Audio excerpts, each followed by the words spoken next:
Hola a todos, ¿qué tal? Bienvenidos a una edición de Cuenta Regresiva. Es qué placer poder tenerlos acá. Gracias a todos los que se han conectado desde ya, desde el momento en que sale la transmisión. Igual, un saludo y un abrazo a todos los que se conectan ya una vez publicado este podcast. Hoy tenemos un programa bastante especial y vamos a entrar de una vez en materia porque ya, aunque usted no lo crea, aunque parezca difícil de asimilarlo, ya casi se está cumpliendo un año desde que el mundo cambió por la guerra en Israel, desde que el grupo terrorista Hamas atacó a Israel un 7 de octubre, lo que desencadenó una guerra que ha afectado al mundo entero.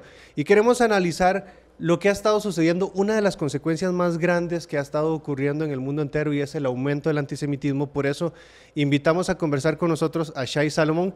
Él es director de Asuntos Hispanos del Movimiento del Combate contra el Antisemitismo. Don Shai, un placer tenerlo acá otra vez en Mundo lindo. Cristiano. Muchísimas gracias por invitarme otra vez. Y nada, mencionó esto de que estamos casi a un año y es de no creer. Es difícil creer, porque ha sido mucho lo que ha pasado y mucho cómo nos ha afectado en todo lado. Y también entender primero la magnitud y, como bien dijiste, es el impacto que tiene esto a nivel global. Claro. Es más allá del conflicto israelí-palestino, que sabemos que comenzó todavía antes o durante la guerra de independencia de Israel, y nos lleva hasta el día de hoy con un involucramiento mucho más amplio, y tenemos que dirigir el dedo directamente a un potente importante que se llama Irán. Así es. Una de las cosas que ha estado ocurriendo, y bueno, usted ha sido un gran observador de esto, usted ha tenido bastante de cerca esto, es el crecimiento del antisemitismo en todo el mundo.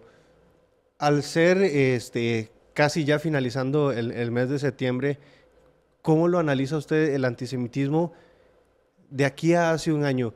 ¿Ha crecido? Lo hemos notado en toda Europa, pero en este punto, ¿sigue creciendo?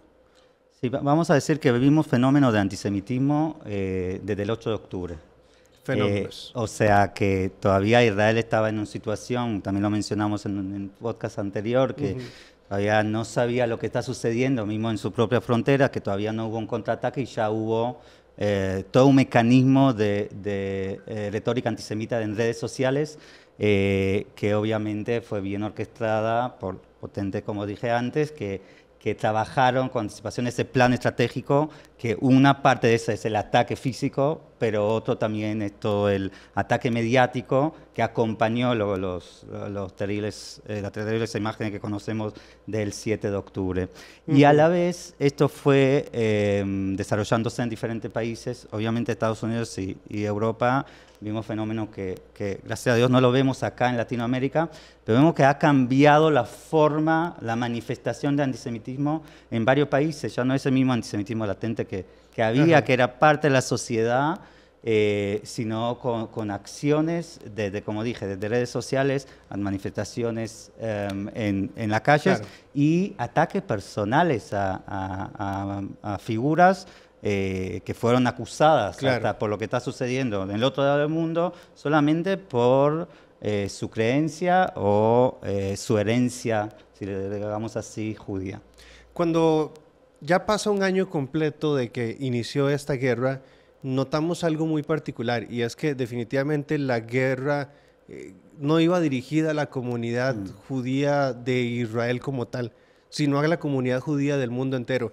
Incluso vemos reportes de Israel donde dan instrucciones a los medios de comunicación a hablar de las víctimas que va a provocar la guerra en los palestinos, que todo esto se le iba a acusar.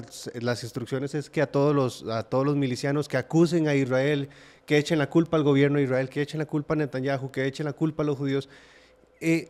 Y esto se termina convirtiendo en un movimiento global. Entonces, en el mundo entero, todos los judíos son culpables. El ataque fue direccionado de una manera estratégica. A partir de esta guerra, el ataque va direccionado a toda la comunidad en todo el mundo y estuvo planificado en los medios de comunicación. Así es, y yo diría que no es solamente contra el pueblo judío en sí, es contra la civilización, contra la humanidad, contra los valores que nos juntan a todos nosotros, que tienen que ver con la libertad, que tienen que ver con la democracia, que tienen que ver con la integración, que tienen que ver con la tolerancia dentro de nuestras sociedades. Cuando uno llama a un jihad, que después si tenemos un tiempo hablemos un poco de lo que está pasando ahí con las organizaciones de ayuda humanitaria en Gaza, cuando mismo educan a un jihad, que el jihad es esa guerra supuestamente santa que llama a eliminar a lo que es el gran diablo que es Estados Unidos, el pequeño diablo de Israel, y a todo eso que no son parte de ese Islam radical.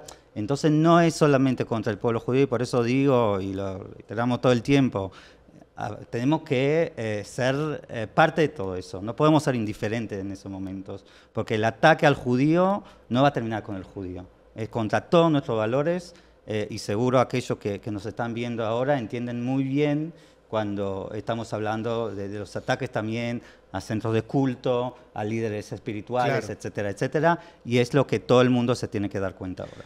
Quiero subrayar, marcar específicamente en esto que usted menciona, y es que la guerra por defender, la lucha contra el antisemitismo es la primera línea de batalla contra un movimiento de odio generalizado. Ya lo mencionaba usted, la yihad no es específicamente contra los judíos, es la primera línea, la comunidad judía, de un odio generalizado. Esa es la batalla que se está peleando contra el antisemitismo. Y te digo algo más, me parece que todo el tiempo cambia de disfraz. Porque el jihad nos acompaña desde la creación del Estado de Israel, con ataques dentro de Israel, y como vimos, ataques muy grandes contra la comunidad judía en el exterior. Mismo celebramos, fue el aniversario, para no decir celebrar, 30 años al atentado de la AMIA, de la misma comunidad judía de Argentina, que fue el ataque más grande contra la comunidad judía fuera de Israel.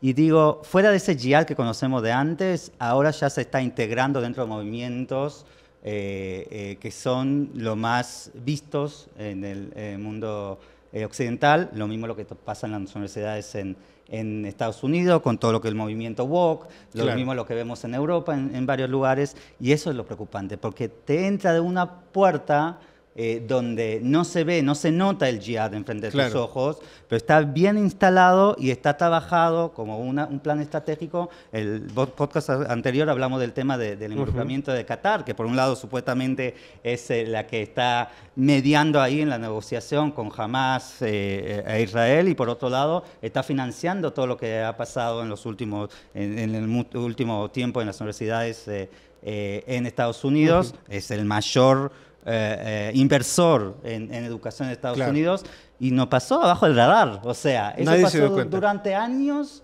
añales, se puede decir hasta de hace 20 o más años, y recién ahora nos damos cuenta que fueron diferentes armas o diferentes manos de este mismo pulpo iraní que se metió a través de sus agencias, a través de sus filiales, a través de sus proxies en cada lugar, incluyendo la educación de las organizaciones más importantes que supuestamente preparan los futuros líderes del mundo occidental. Claro, porque uno dice, ¿de dónde sale tanto dinero? Y vamos a entrar de una vez en este tema, porque hay algo que ha sido de lo poco que se habla en los medios, ha sido muy evidente, pero se habla poco, y es la participación de estas organizaciones pro-palestinas. Una de ellas, hay que decirlo, la UNRWA, que ha formado un papel muy importante, y no en el conflicto del 7 de octubre, desde hace mucho tiempo atrás. Es verdad. Vamos a tratar de entender un poco de UNRWA, porque UNRWA es otro de esas historias, como lo vimos en las universidades en Estados Unidos.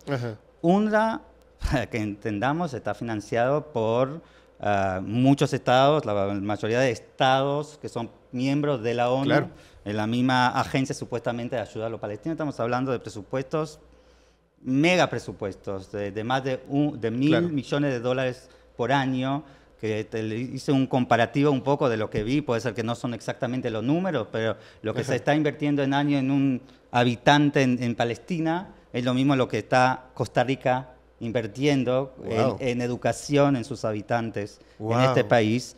Entonces, fíjense qué se está haciendo con este dinero. ¿Dónde está ese dinero? ¿Dónde está ese dinero? Está en los libros donde educan a los niños de quinto año llamar a un jihad, ¿no? Se educa para ser terroristas cuando lleguen a edad y ser parte de la integración de Hamas y jihad islámico en la Franja de Gaza, en Yehuda Veshomron, en Samaria.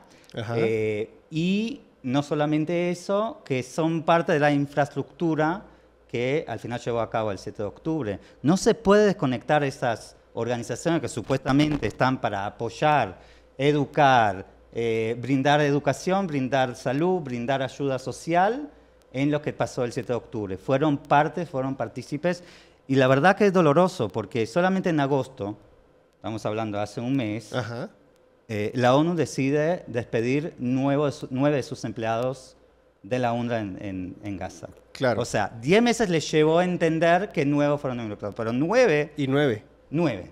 Cuando Israel reportó que son cientos que son egresados de la educación de UNRWA, que forman parte de la infraestructura de Hamas y el Yihad Islámico en Gaza. Detrás de esto, aquí hay algo que nosotros a veces no logramos como descerrar la idea, y es que nosotros vemos que se atacan escuelas. Israel atacó una escuela. Y la gente dice, una escuela que era de ayuda de la ONU. Y no nos damos cuenta que en realidad esa escuela era un centro donde se estaba formando futuros terroristas, pero no solo eso, sino que actualmente esos centros de futuros terroristas actualmente son lugares donde los mismos terroristas se están asentando. Bien, entonces, para atacar. Y muy bien, porque es un punto súper importante. Si estamos viendo los dineros que están llegando del mundo occidental, todos esos países que están donando, y una oportunidad de aplaudir a Suiza por tomar la decisión de parar los aportes que están dando hoy a UNRWA, que es me parece, si no estoy equivocado, es el donante número 9 a nivel mundial. O sea, que le va a doler mucho a UNRWA esto, pero se dio a base de entender lo que está sucediendo, lo que recién ha mencionado, que 60% va a esta educación radical. Y lo demás, que supuestamente debería ir a infraestructura, ayuda, salud, mucho de eso va a generar todos estos túneles que a veces empiezan mismo de las instalaciones de UNRWA. Israel reveló que los terroristas que fueron parte del ataque del 7 de octubre a veces usaron autos de UNRWA. Autos de la UNRWA. Revelaron que muchos de ellos usaron las instalaciones de UNRWA. Entonces uno dice, ¿cómo se puede separar lo que ha sucedido del involucramiento de UNRWA en lo que pasó antes y lo que pasó mismo el 7 de octubre? Lo indignante que debe ser para un estadounidense saber que parte de sus dineros que dio en impuestos llegaron hasta este punto. Debe ser bastante indignante. ¿Quién más está financiando el antisemitismo alrededor del mundo? Mira, entonces si salimos el tema de lo que ha sucedido en las universidades y el fenómeno que estamos viendo mismo de UNRWA u otras organizaciones, estamos viendo que el tema de las redes sociales es un tema totalmente peligroso hoy para todo el mundo occidental. Mismo acá la ONU, la representación de la ONU en Costa Rica, en junio hizo una presentación donde mostró que en Costa Rica hubo un aumento de 19% en lo que es el discurso de odio en redes sociales. Eso es bastante. Y eso es bastante. Entonces, lo interesante es que en la parte de racismo hubo casi más de 100% de aumento del año pasado. Increíble. Y lo que es en la parte religiosa, 30% tiene que ver con los ataques antisemitas en redes, y estamos hablando de una comunidad tan pequeña, la comunidad judía de Costa Rica, que uno no puede entender como 30% del mismo discurso de odio es en contra de una población tan pequeña. Entonces, me parece que los países tienen que empezar a tomar políticas de cómo se puede evitar. Mucho viene también por la educación. Tuvimos justo esta mañana una muy linda reunión con UNESCO, que están muy comprometidos con sus programas de educación acá en todo lo que es la Oficina Regional para Centroamérica. Queremos trabajar con ellos porque sabemos que todo empieza con la educación, pero también políticas que vienen con adoptar la definición de AIRA, del antisemitismo, que es una definición que hoy fue adoptada por la mayoría o casi todos los países de Europa, obviamente Estados Unidos y Canadá. Trabajar con eso para que sea base a luchar contra este fenómeno, para poder educar, generar conciencia y darles herramientas, mismo desde el gobierno local hasta la policía, de poder definir lo que es el antisemitismo, que me parece que eso es sumamente importante para poder después trabajar todo lo que es la parte legal. Y obviamente tener ese cero tolerancia a lo que es cualquier discurso de odio y específicamente el tema del antisemitismo. Hablamos de elementos que están ayudando en este momento, hoy, 2024, septiembre de 2024, son elementos que ayudan a enervecer, a fortalecer el antisemitismo. vemos movimientos y hablamos del contexto de Costa Rica. Yo creo que es algo que vi hace poco en Costa Rica y no dudo que haya sucedido en otras partes del continente, al menos.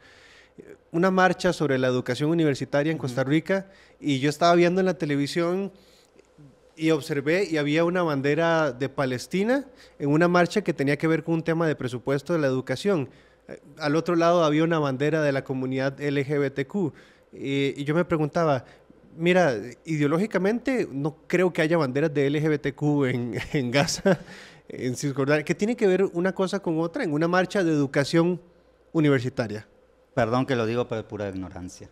Cuando sos parte de un movimiento donde, y más que nada se da mucho en las universidades, como mencioné antes, el movimiento woke en Norteamérica, genera eso, genera como una manada que no entiende, perdón que lo digo de esa forma, no entiende mucho lo que está sucediendo. Como bien decís, según supuestamente gobierno legítimo, aunque sabemos que no es legítimo, que jamás en la Franja de Gaza, no acepta y nunca va a aceptar lo que es los movimientos LGTB en su territorio. Claro. Es más, sabemos que muchos que estaban en Gaza y que tenían que escaparse, hoy están en Tel Aviv, están en Jerusalén, están en Haifa, o sea, están refugiados en Israel, donde pueden supuestamente seguir su vida sin tener la amenaza que su propio gobierno va a Eso no lo dicen los medios de comunicación. Y eso obviamente que no lo dicen. Entonces, es tan absurdo poner la bandera del LGTB junto con la bandera de Hamas o del Yihad Islámico o cualquier otra organización radical que no cree en esos derechos que puede manifestar ese segmento dentro de la población. Entonces, me parece que ahí hay mucha ignorancia, hay mucha manada y me parece que los programas que queremos brindar entre todos y nuestra obligación de poder alzar la voz es en eso, es entender a profundidad lo que está sucediendo hoy en el Medio Oriente, que no es un problema de Israel, es un problema de todos nosotros. Yo creo que no podemos ser, no, es siempre en periodismo, en los medios de comunicación, hacer generalidades es un pecado, ¿verdad? Es una falla. Por eso quiero hacerle esta pregunta. Ondear una bandera de Palestina en apoyo a todo lo que está ocurriendo con el pueblo palestino, que es lamentable, ¿es antisemitismo? No. Vamos a un poco explicar eso. Y yo lo digo como israelí, como judío, que soy de aquellos que durante años iba a manifestaciones en Israel para poder llegar a un acuerdo de 2 estados para 2 pueblos. O sea, me parece que represento un porcentaje importante dentro de la población israelí. Claro. Ahora, ¿qué pasa del otro lado? ¿Con quién vas a negociar eso? Estamos hablando que hubo acuerdos, le digo, el ex primer ministro Ehud Olmert, que fue a negociar, tuvo más de 30 reuniones con líderes de la OLP en aquel momento, y siempre con un no, estaba dispuesto de entregar una gran parte de Jerusalén, que sea capital del futuro Estado palestino. Algo que es impensable ahora. Y tampoco aceptaron eso. Entonces, está bien seguir diciendo dos estados para 2 pueblos, es legítimo poder pedir por la paz en esa región. Es más, a mí me duele mucho, porque a veces dicen, a los israelíes no les importa, si empiezan a hablar de que Israel es un estado genocidio. Es lejos de eso. O sea, estamos viendo que dentro de la sociedad israelí hay muchos debates acerca del tema, y Israel no tiene ningún interés en ese territorio. Es más, Israel salió de la Franja de Gaza en el año 2005 y desde aquel entonces hasta la guerra actual no hubo un judío dentro de lo que es la Franja de Gaza. ¿Y qué se hizo con esos billones de dólares? Miles de millones de dólares, que hablamos antes solamente de UNRWA, pero si hacemos una sumatoria de lo que Qatar integró a ese territorio, lo que Irán mandó a través de su proxies, todo el apoyo de la comunidad internacional, de la Unión Europea, todo ese dinero, en vez de, hablando de Suiza, de cómo decir, de poder ser Franja de Gaza, que sea la Suiza del Medio Oriente, y poder generar un acuerdo y comercio con Israel, se generó una maquinaria de matanza con gobiernos que supuestamente fueron votados por los palestinos, que la única finalidad que tienen es poder eliminar lo que dicen del río hasta el mar, el Estado judío. Increíble, me viene a mente un video que subió recientemente el vocero de la FDI, Daniel Hagari, donde muestra esos túneles gigantes, una estructura impresionante, y donde uno dice, todo ese dinero pudo ir a los palestinos. Claro que uno siente un poco de empatía por lo que está sucediendo en el pueblo palestino. Obvio. Ahora, si bien es cierto, hay gran parte del pueblo palestino que es víctima de Hamas. Que eso es algo que yo creo que lo expresa muy bien el presidente de El Salvador, Nayib Bukele, sí. Y él dice, así como nosotros sacamos a nuestros bandas narcotraficantes, nuestros terroristas, así tuvo que haber hecho los palestinos, sacar el grupo terrorista Hamas. Ahora, sí hay pueblo que, o sea, lo vemos, todo este ataque, pero también vemos que dentro de la población ahora sí hay un grupo importante que apoya el accionar de lo que está ocurriendo. A mí me parece que hay un antes y después, como dijimos en general a nivel global del 7 de octubre, pero tiene que ver también con entender lo que está sucediendo dentro de lo que ha sucedido los últimos años en la Franja de Gaza. No digo que no hay población inocente, no digo que no nos duele por cada mujer, hombre, niño que lamentablemente son víctimas de este conflicto bélico, pero hay que entender que muchos fueron colaboradores. Muchos. O sea, cuando nosotros vemos las imágenes del 7 de octubre, donde no entran solamente los soldados de Hamas, donde entra población entera a los kibutzim, aquellos poblados cerca de la frontera, y ayudan a estos terroristas inhumanos a hacer lo que hicieron, matar a niños, a bebés, violar mujeres, niñas, llevarse gente anciana, sobreviviente del Holocausto, adentro a Gaza. Hubo una colaboración importante de ciudadanos que vinieron, entraron, robaron y fueron parte de todo lo que hemos hablado. Más, había también periodistas dentro de este acto. Entonces, no quiero generalizar, pero eso que sabemos que hay una parte importante dentro de la población que fue de alguna forma colaboradora, que también se manifestaron como apoyando esas acciones de Hamas, eso lo sabemos hoy, y me parece que cambió un poco también la percepción de varios de los ciudadanos de Israel en ese sentido, porque antes varios veían a los palestinos, o a la gran parte de los palestinos solamente como víctimas, hoy con mucha inocencia. Claro. Aquí hay dos actores bastante importantes. Creo que el terrorista, los terroristas, los que invocan la yihad, los que odian directamente y militan en contra de Israel, creo fielmente en que en lo mismo que el gobierno de Israel hay que erradicarlos completamente. Pero está la población civil. Y gran parte importante de la población civil está ya adoctrinada. Quiero pensar...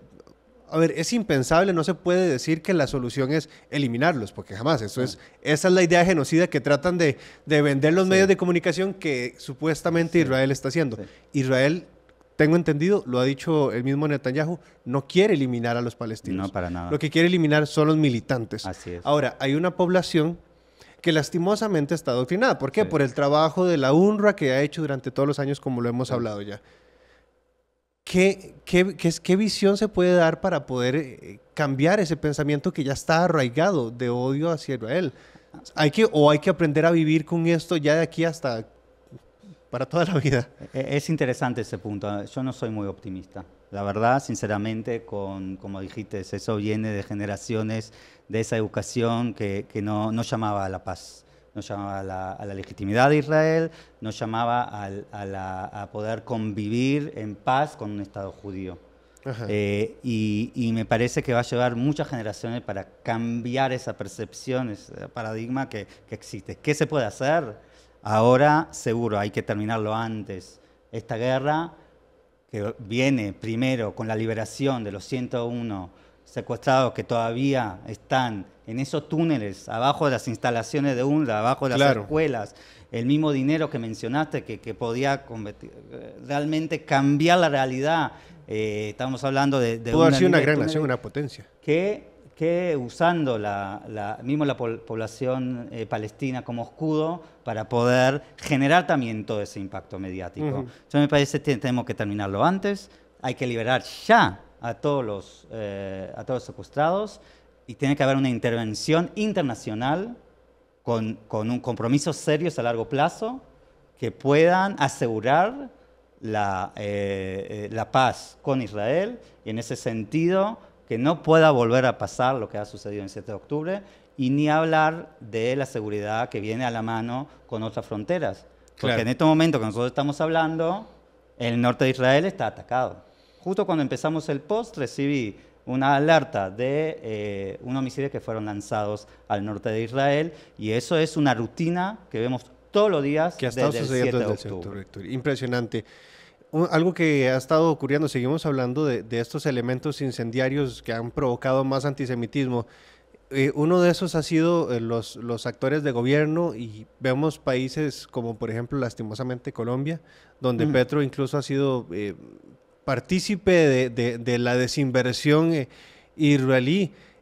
Los gobiernos, ¿cómo ha visualizado usted los gobiernos? ¿Han estado influenciando mucho? ¿Cuáles ha visto usted que han influenciado en el antisemitismo? Hay que decirlo, Sí. se puede decir. Creo que ellos han sido abiertos en decir quién apoya o no.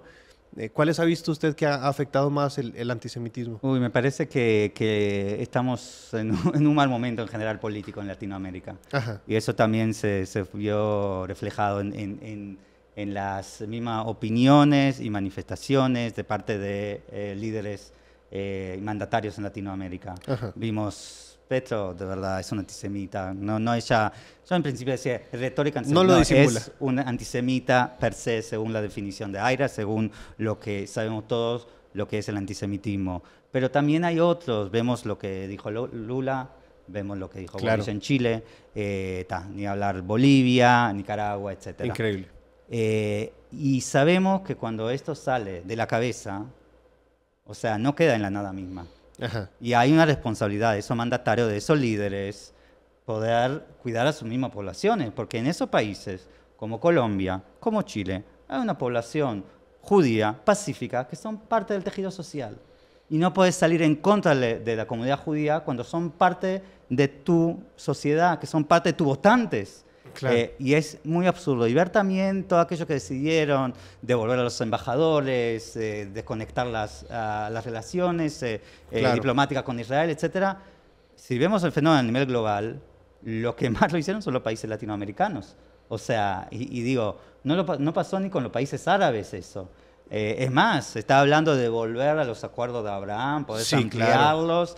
Cuando Ahora cuesta hablar de cuando un Petro te sigue todo el día, hablando en contra de Israel, hablando de contra Ajá. judía, hablando de genocidio. Es más, el día que descubrieron estos pobres 6 secuestrados, que fueron ejecutados, no hay otra manera, estaban en condiciones inhumanas durante 11 meses, que no sabemos cómo sobrevivieron todo lo que han pasado, Sí.